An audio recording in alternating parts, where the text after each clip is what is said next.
So I'll be showing you how to hide your caller ID on a Samsung Galaxy S24. Now I'm using the S24 Ultra, but this works on all the Galaxy S24s. So what you want to do is go to the phone app.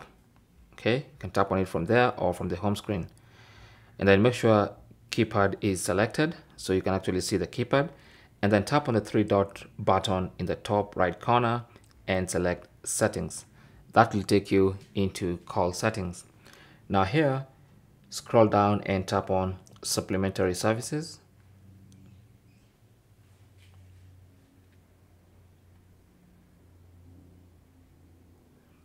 Under supplementary services, you should see show your caller ID. So you can tap on that.